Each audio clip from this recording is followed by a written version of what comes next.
Hey, what's up guys, this is Noble Blizzard EX back for a brand new deck profile, and today I'll be showcasing my Blackwing build for pretty much this format. So as you notice, I'll be doing this profile different compared to the other ones that I usually do. So to pretty much get started with the ratios, I play 3 Shura, 3 Chris, 2 Bora, 1 Zephyros. For the 3 stars I play 3 Kalut, 2 Gale, 2 Panaki, 1 Gladius, and lastly for the 2 stars I play 2 Blizzard, and 1 Orochi for the level 1.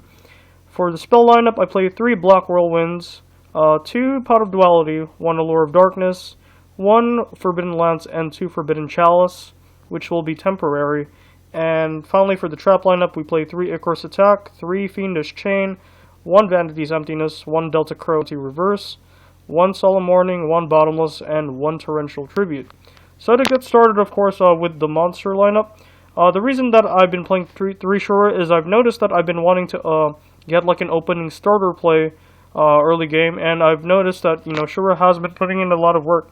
So since we're not in a full-out pendulum area where everything goes to the extra deck when you kill it, Shura is still a pretty solid card right now, especially because you do get that search for one of your 2 Panakis. And Panaki is like one of the cards that you kind of like want to start off playing because he is a searcher, and obviously you do want to get your searches going already. So that's why I played the 3 Shura.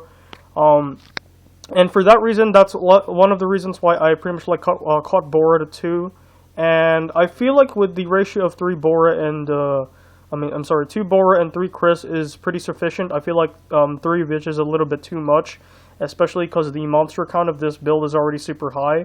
So I feel like 2 Bora is potent. I haven't really found myself really using all 3 in a game, and a lot of the times I kind of like wanted to get like a play starter with Shura, and a lot of the times Bora was just like sitting in my hand, waiting to do something in case I wanted to go push for some damage. So I feel like just like 2 is fine, and I usually found myself using Chris a whole lot more. Now for the 3 Kalut, at some point I was testing 2, but then after my last locals, which I got at like about 10th place, I noticed that Kalut was like putting in a lot of work, and in some games that I've lost when I should have won, I needed like a Kalut to kind of like clinch the game, and like there's a lot of games that I won simply by dropping Kalut. So I definitely feel like 3 is just like staple at this point until like new support proves otherwise. 2 Gil is fine because you only really need 2. You can search it off Whirlwind. Forgot to mention that's basically the same way for Bora. Both of them can be easily searched if you just like summon the Blackwing and get it off Whirlwind. So that's just how easy it is. 2 Panaki is a good ratio. You can see it very often at 2. You can always search it with Shura. Black Whirlwind grabs it in case you kind of like want to get it for yourself. And 3 kind of clogs, you only really get the effect once per turn, but you do want to see it early game a lot of the time. So 2 Panaki is very ideal.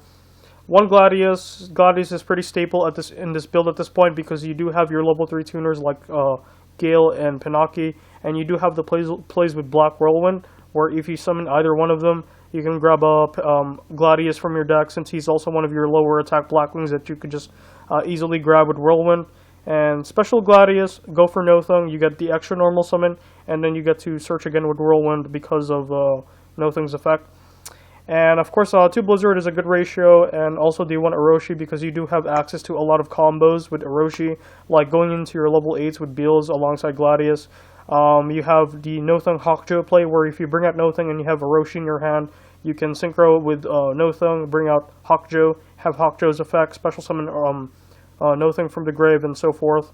So you have also access to level 9 Trishula, which I do have to get for this deck, and I guess like all the other good stuff. So that's my monster lineup.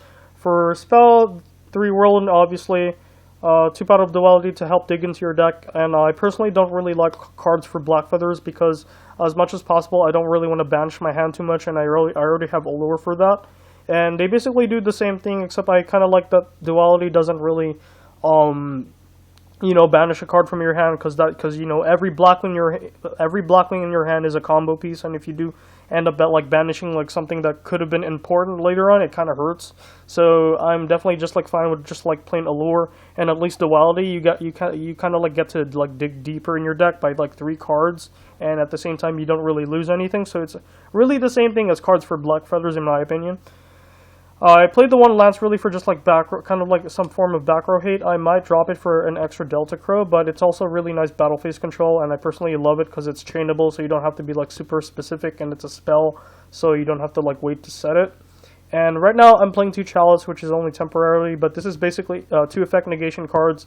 I'll probably either drop these for Veilers or into breakthrough skills, but you know, you kind of like need the effect negation because like some matchups like say Necros, it really hurts a lot. Necros is a pretty hard matchup for this deck for the time being, and you definitely want to get like some effect negation because getting Trish hurts a lot.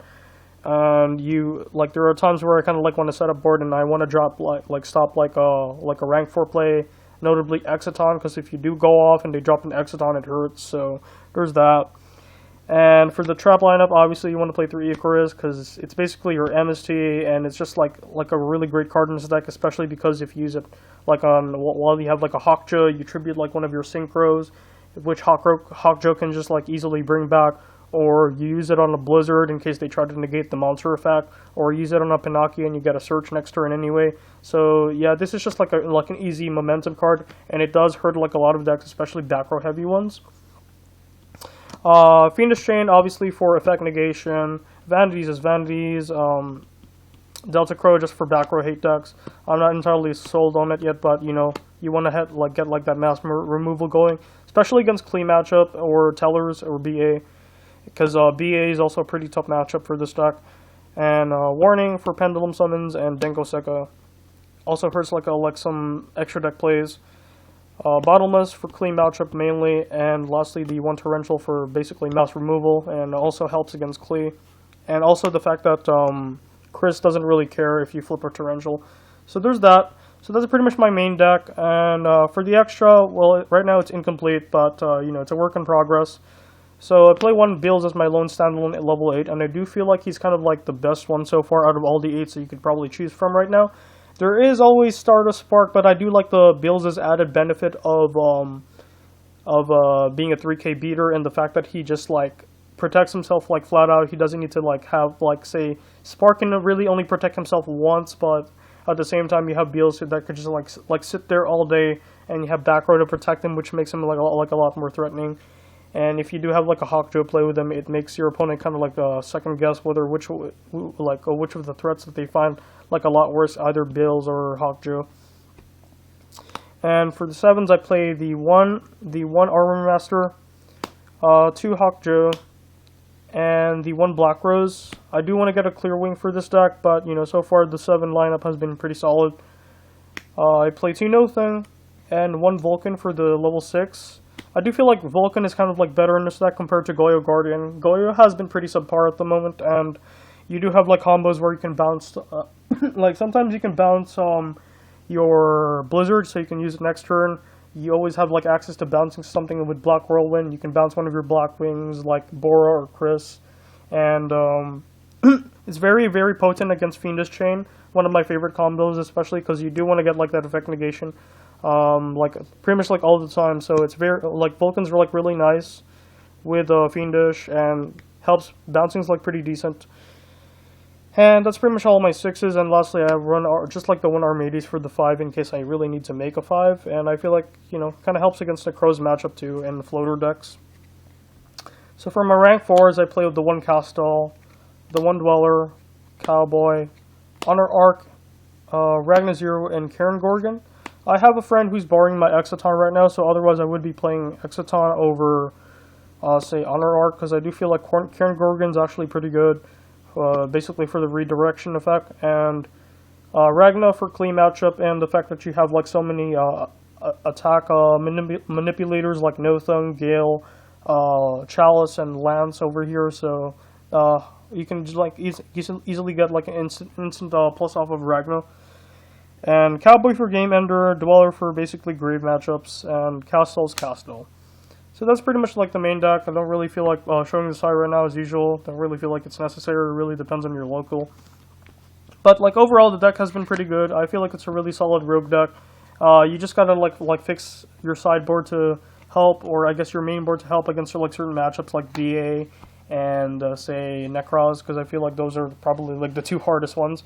but this deck that actually has a pretty solid clean matchup. It has a good Teller matchup, and it just like overall also has like a very solid Doll matchup. I'm not really sure on how it fares well against Cosmos, but I guess if you get like an early hit on the Cosmo Town, then you're pretty solid there. But overall, really good deck. Would definitely recommend. You could like easily play it again. I feel like it's a pretty nice, solid tier 2, tier 3 deck for the format if you want to play Blackwings again. So that's pretty much all my take on that. As usual, if you guys like the deck profile, leave a like on the bottom. Feel free to leave a comment down below. Feel free to ask me questions about any of my choices or suggest anything you feel like the main deck could probably need. And I guess like feel free to have the discussion with me. Again, like the button, share the video with your friends or any any Blackwing players you might know who might want to see my deck profile, and just like spread the word of the channel, I guess, and subscribe. And I'll bring more content whenever I can. So I hope you guys enjoy that. I guess I'll see you guys next video. This is your host, Noble Blizzard ZX, signing out.